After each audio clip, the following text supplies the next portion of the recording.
ఇప్పుడంతా ఓటీటీల హవా నడుస్తోంది. ఎలాంటి కంటెంట్ అయినా ఇక్కడ వైరల్ అవుతూ ఉంటుంది. అయితే ఇప్పుడు ఇక్కడ ప్రభుత్వం ఫిల్టర్ చేపట్టింది.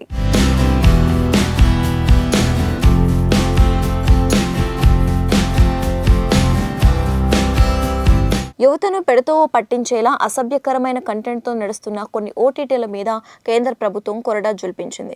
వాటిని పూర్తిగా నిషేధిస్తూ బ్లాక్ చేసే దిశగా చర్యలు తీసుకుంటూ ఉత్తర్వులు జారీ చేసింది. 18 ఓటీటీలు, 19 వెబ్సైట్లు, 10 యాప్స్, 57 సోషల్ మీడియా అకౌంట్లను నిరోధిస్తూ అధికారిక జీవో విడుదలను బహిర్గతం చేసింది. ఏళ్ల తరబడి సాగుతున్న ఈ అడల్ట్ కంటెంట్ దందాన్ని పూర్తిగా అరికట్టలేకపోయినా ఇంత పెద్ద ఎత్తున బ్యాన్ కు పూనుకోవటం మిగిలిన వాళ్లకు హెచ్చరికగా ఉంటుంది.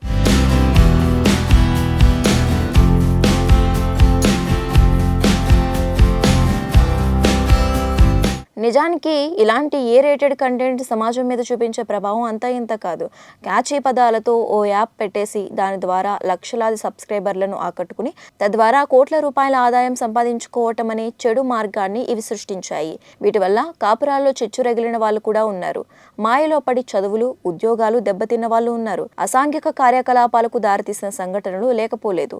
కథ ఇక్కడితో అయిపోలేదు. ఇంకా బ్యాన్ చేయాల్సినవి ఉన్నాయి. వాటి మీద కూడా సెంట్రల్ గవర్నమెంట్ ఓ చూపు చూడాలి. ఇది బాగానే ఉంది, కానీ పరిశ్రమను బట్టి వినిపిస్తున్న పైరసీ భూతాన్ని అరికట్టేలా కూడా ఏదైనా చేయాలని నిర్మాతలు కోరుకుంటున్నారు. ఎందుకంటే రిలీజ్ రోజు మధ్యాహ్నానికి థియేటర్ ప్రింట్లు పంపిణీ చేస్తున్న సైట్ల వల్ల కలెక్షన్లు ప్రభావితం చెందుతున్నాయి. ఈ సమస్య ఇప్పటిది కాకపోయినా దశాబ్దాల తరబడి పరిష్కారం దొరకటం లేదు.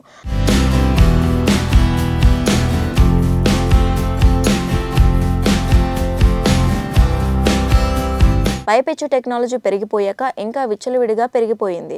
వీటిని కట్టడి చేయాలని ఎన్నోసార్లు పోరాటాలు, నిరసనలు సాగాయి. అయినా లాభం లేకపోయింది. ఈ బ్యాన్ అస్త్రం ఏదో భవిష్యత్తులో పైరసీ మీద కూడా ప్రయోగిస్తే బాగుంటుంది.